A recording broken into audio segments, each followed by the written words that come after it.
करेंगे।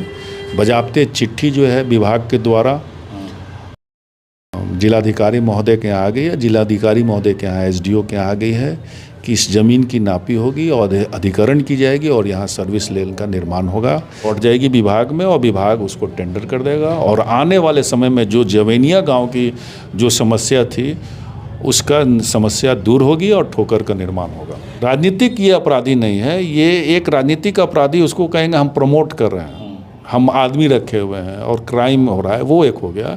एक आए दिन कहीं कल अरे आपकी सरकार थी, मेरी तो सरकार थी नहीं, आप सीबीआई में क्यों नहीं दे दिए? आप सीबीआई में दे देते, सीआईडी में दे देते, तो मेरी सरकार कहाँ? आप ये क्यों नहीं कहते कि मेरे भाई भी बहुत बड़े दुर्दांत अपराधी थे, कई हत्या का आरोप उनके ऊपर था और इनके ऊपर भी था। ये तो बोलना चाहिए कि मेरे भाईजान गलत रास्ते पे थे, भाई जी जिस रास्ता वो चुने थे उसी रास्ते का चलते अंत हो गया।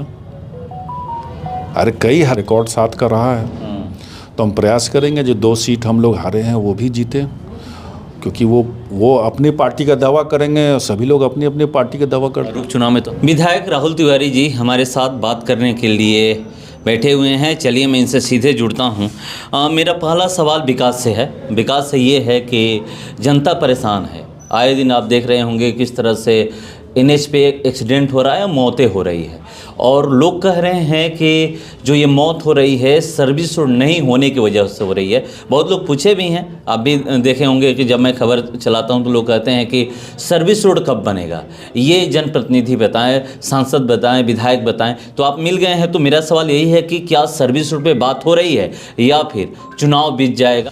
नहीं, ये बताते हुए खुशी हो रही है आपको, क्योंकि आप लोगों ने बहुत प्रयास किया इस मुद्दा को दिखाने का। आए दिन एक्सीडेंट हो रही थी और एक्सीडेंट का हर कवरेज आप लोग कर रहे थे और मुद्दा आप लोग का भी यही था कि सर्विस लेन रहता तो ये घटना नहीं घटती या जाम की समस्या को आपने उठाया। लोग हमेशा प्रयास में थे। आप ध्यान कीजिए कि हम पिछले बार भी आपको बताया होगा कि बिहियां चौरस्ता के लोग एक टीम गठित करके सांसद के यहाँ गए थे, जो पूर्व सांसद आर.के. सिंह जी के यहाँ, और हम लोग को था कि नक्शा बनाया जाए। नक्शा बनाते के साथ पेन वैन के साथ उनको समझाने के लिए बिहियां चौरस्ता की जो टीम थी वहाँ गई भी थी। उसमें मुन्ना राय जी हैं, यहाँ के मुखिया जो हैं बबलू जी, सभी लोग जाके वहाँ पे उनसे मिले थे और अपनी समस्या को रखे थे। लेकिन वो समस्या को उन्होंने दरकिनार कर दिया, सीरियसली नहीं लिया और तब से हम लोग लगे हुए थे कि इसका लगना चाहिए। गडकरी जी के यहाँ मेल करना, अधिकारियों को बात करना। चुनाव ख़त्म हुआ, सांसद महोदय की जब हार हुई, फिर चौरस्ता आए, फिर यहाँ के लोगों ने कहा कि भाई आपके यहाँ हम समस्या को लेके गए, आपने नहीं किया। उन्होंने डिनाई किया कि नहीं, इस तरह की बात नहीं है। प्रमाण के तौर पर उनको दिखाया गया कि नहीं, आपके यहाँ हम लोग बात रखे हैं, ये रहा फ़ोटो। मुन्ना राय जी ने दिखाया, सब कुछ बताया। तब उन्होंने रियलाइज़ किया कि हमसे गलती हुई। लेकिन ये बताते हुए खुशी हो रही है कि इस समस्या को देखते हुए एनएच जो विभाग है, विभाग ने ये तय किया है कि शाहपुर में बिहियां चौरस्ता में एक सर्विस लेन का हम लोग निर्माण करेंगे। बजाबते चिट्ठी जो है विभाग के द्वारा जिलाधिकारी महोदय के यहाँ आ गई है, जिलाधिकारी महोदय के यहाँ एसडीओ के यहाँ आ गई है कि इस ज़मीन की नापी होगी और अधिकरण की जाएगी और यहाँ सर्विस लेन का निर्माण होगा, जिसकी चिट्ठी मैं आपके व्हाट्सएप के माध्यम से मैं दे दूंगा इसकी चिट्ठी। एक और सवाल है, एक और बहुत बड़ी समस्या है शाहपुर विधानसभा, क्योंकि चुनावी साल है और चुनाव में भी ज़्यादा दिन नहीं है, तो लोग काम पे ज़्यादा फोकस करते हैं कि काम आप कितना किए हैं, ये जानना चाहते हैं। और जो प्रमुख मुद्दे हैं उसको मैं अभी उठा रहा हूँ इस इंटरव्यू में। एक और मुद्दा है कि जो जवेनिया गाँव में कटा हुआ है, वहाँ पर ठोकर की लोग बात कर रहे हैं कि क्या ठोकर बंधेगा। जैसे नौरंगा में उत्तर प्रदेश सरकार ठोकर बनवा दी और वहाँ पर गाँव बच गया, ठोकर बनने का उपाय हो रहा है या बात कहीं हो रही है कि वो भी गांव बच जाए? देखिए, सबसे गंभीर समस्या हम लोग के लिए अचानक जो है ये ठोकर का ही। हम लोग लगे हुए थे कि बांध का जो है उसको मरम्मती करा के बांध के ऊपर सड़क बनाई जाए, लेकिन तब तक ये मुद्दा को बढ़ते बढ़ते और जमीनिया गांव में कटाव जो है होने लगी। अब सारा उस मुद्दा को हमने छोड़ के क्योंकि प्रायोरिटी बेसिस पे शाहपुर विधानसभा का 1 नंबर का हम उसको लेके चल रहे थे, वो मेरे ही द्वारा लेके चला गया। ये भी मैं बता दूं, बहुत लोग अब बहुत कुछ बातें करते हैं, और सरकार डबल इंजन की सरकार पहले भी रही, और गोल्डन पीरियड नीतीश कुमार जी का जो कहा जाए, लोग कहते हैं वो पार हो गया। तो ये मुद्दा को हमने उठाया। इस मुद्दा में जो सॉइल टेस्ट था, सॉइल टेस्ट हुआ, सॉइल टेस्ट में रिजल्ट आया कि दलदली ज़मीन नहीं है। उस सॉइल टेस्ट के अनुसार उसका नक्शा बना, फाटक का डिज़ाइन हुआ, सब कुछ हुआ। उसका एस्टिमेट भी बना, सरकार एस्टिमेट बना के विभाग ने सरकार को आगे बढ़ा दी कि आवंटन दीजिएगा तो इसका काम होगा। लेकिन उस चीज़ को हम भूलते हुए हम सबसे बड़ी समस्या जमीनिया के आ गई। आप लोग दिखाया, काफ़ी कवरेज किए, और मेरे लिए भी बहुत परेशानी थी, और हम जान रहे थे इस विभाग के पास पैसा नहीं है। तो ये जो पिछला सदन जो चल रहा था, मुख्यमंत्री जी से हमने एक चिट्ठी बनाया, साथ में फ़ोटो लगाया कि ये जमीनिया की ये हालत है, मकान वकान सब टूट के गिर रहे हैं। तो उन्होंने इस चिट्ठी को, हम पता लगाया कि जो चिट्ठी हम दिए उनको मिल के दिए हैं कि उस चिट्ठी का क्या हुआ, और विभाग में हम मिलते भी रहते थे अपना तरफ से। पता चला कि वो चिट्ठी विभाग में आ गई मुख्यमंत्री के द्वारा, जो आपको व्हाट्सएप के माध्यम से मैं आपको भेज दूंगा। और चिट्ठी आ गई, उस विभाग में हम गए, जो विभाग के जो सचिव होते हैं उनसे मुलाकात किए। उन्होंने कहा कि ये जो समस्या, इस समस्या को प्रायोरिटी लेते हुए, क्योंकि पहले भी हम इस पर काफ़ी काम किए हुए थे, प्रायोरिटी करते हुए मैंने भेज दिया आपदा विभाग को, क्योंकि हमारे पास पैसा होता नहीं है। जो विभाग है, मेरे पास पैसा नहीं है, और वो पैसा आपदा विभाग से आप वहाँ जाके बात कीजिए। हमने लिस्ट बना के पूरे बिहार में और भी कई जगह समस्या थी, भेज दिया। तो उस विभाग में पता किया कि जो उपाध्यक्ष होते हैं वो एक पॉलिटिकल पोस्ट होता है, और उसके अध्यक्ष जो होते हैं वो मुख्यमंत्री होते हैं। तो ब्रजेश मिश्रा जी वहाँ पे उसके एक कमेटी टीम बनी हुई थी, उनसे मिले, अपनी बात को रखा। उन्होंने मेरी बात को सुनते हुए बोले कि अगला जो भी मीटिंग होगी उस मीटिंग में इसको हम प्रशासनिक दे देंगे, जो लिस्ट आई है।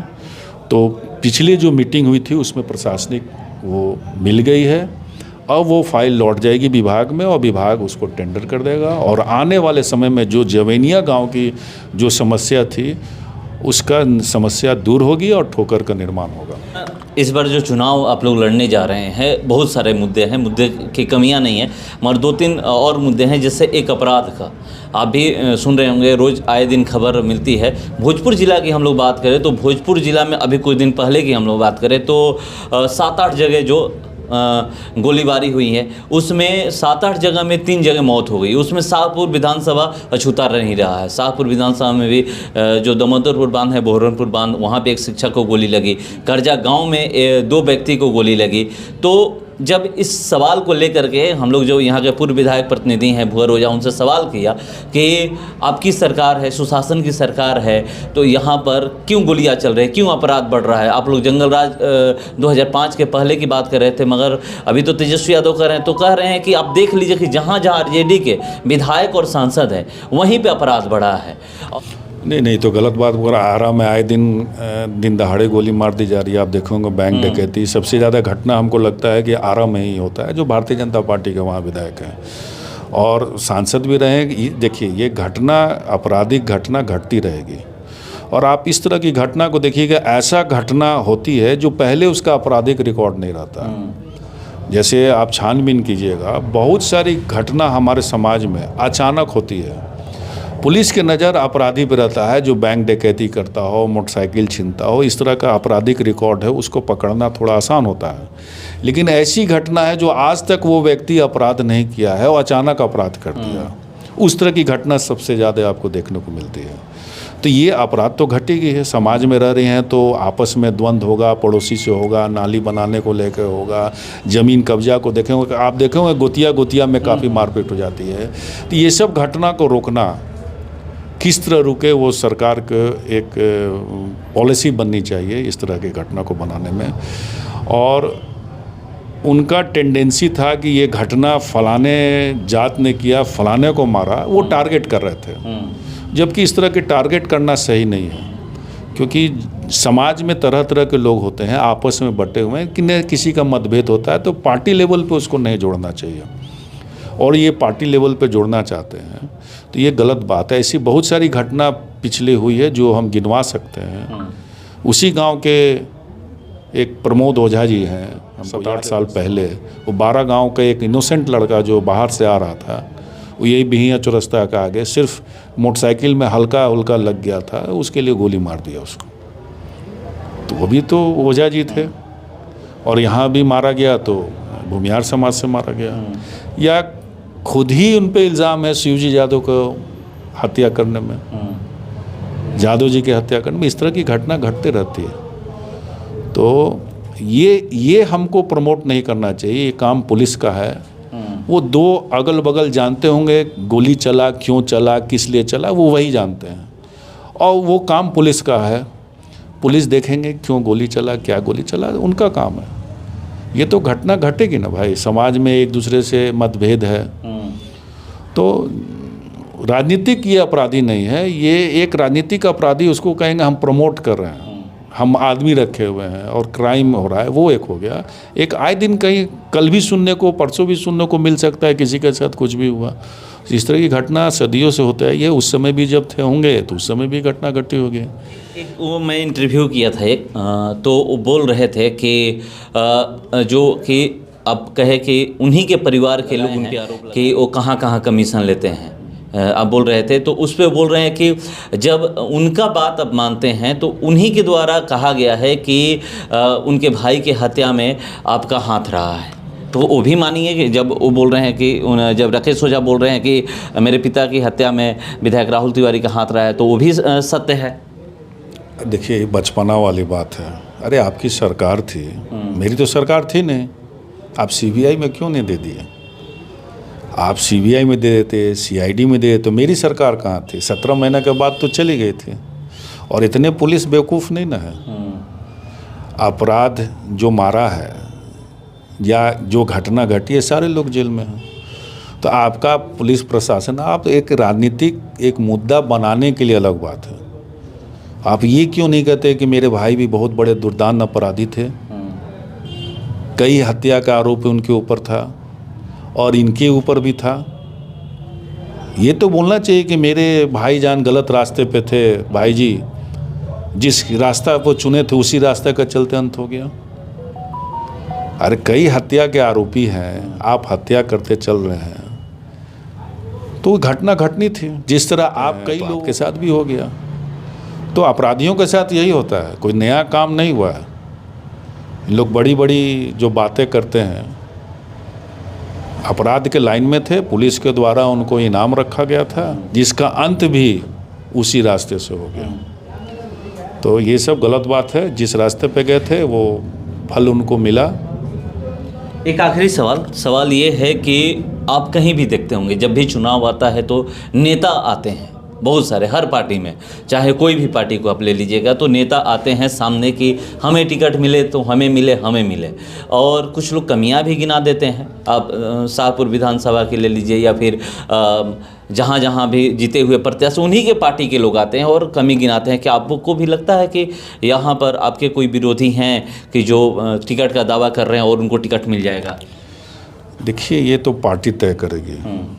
और शाहपुर विधानसभा क्षेत्र के बारे में सभी लोग जानते हैं। पार्टी भी तो पार्टी का भी कई तरह के कार्य होते हैं, क्या होते हैं। पार्टी कोई भी उम्मीदवार बनाता है वो हारने के लिए नहीं बनाता है, जीतने के लिए बनाता है। कौन उम्मीदवार कहाँ से फिट होगा वो पार्टी को बेहतर पता रहता है और सब कुछ उन लोगों के पास रिकॉर्ड रहता है। रहा सवाल टिकट लेने का, उम्मीदवारी का, तो हर पार्टी में आप देखे होंगे लोग लगे रहते हैं।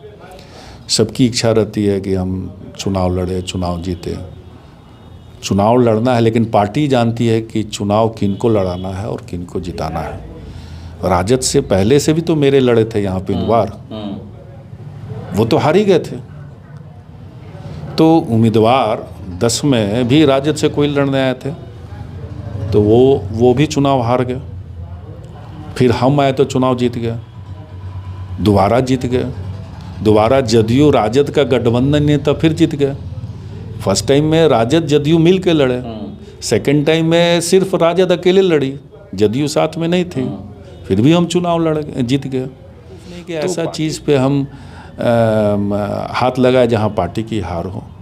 और हमेशा हमको प्यार मिला है। अफवाह फैलाते हैं लोग, तो उसका अफवाह का रिजल्ट, मतलब अफवाह जो फैलाते हैं, चुनाव लड़ते भी हैं, पहले भी लोग लड़े हैं, लेकिन जो जिस समाज को टारगेट कर रहे हैं वही बदला ले लेते हैं उनसे। हमको कुछ नहीं करना पड़ता है। इसका बदला कई चुनाव में लोग ले चुके हैं। लोग जान गए हैं कि यहाँ जो है दाल गलने वाला नहीं है, लोग जान गए। एनडीए के लोग कह रहे हैं कि 2025 फिर से नीतीश 225 का टारगेट लोग रखे हुए हैं। आरा में जो कार्यकर्ता सम्मेलन था वहाँ पे लोग कह रहे हैं कि इस बार सातों के सातों विधानसभा हम लोग जीतेंगे।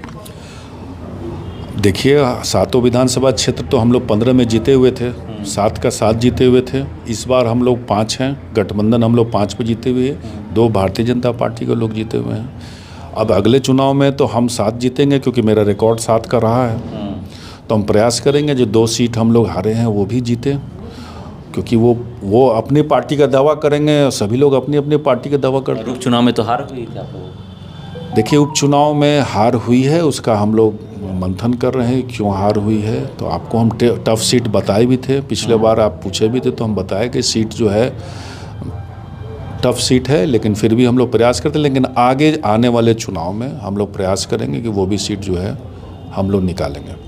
तो देखिए, विकास के काम की चर्चाएं सबसे ज़्यादा, क्योंकि चुनावी साल है और चुनावी साल में लोग यही देखेंगे कि विकास कितना ये विधायक किए हैं, ये विधायक किए हैं। इसका इतना ही, बने रहिए हमारे साथ।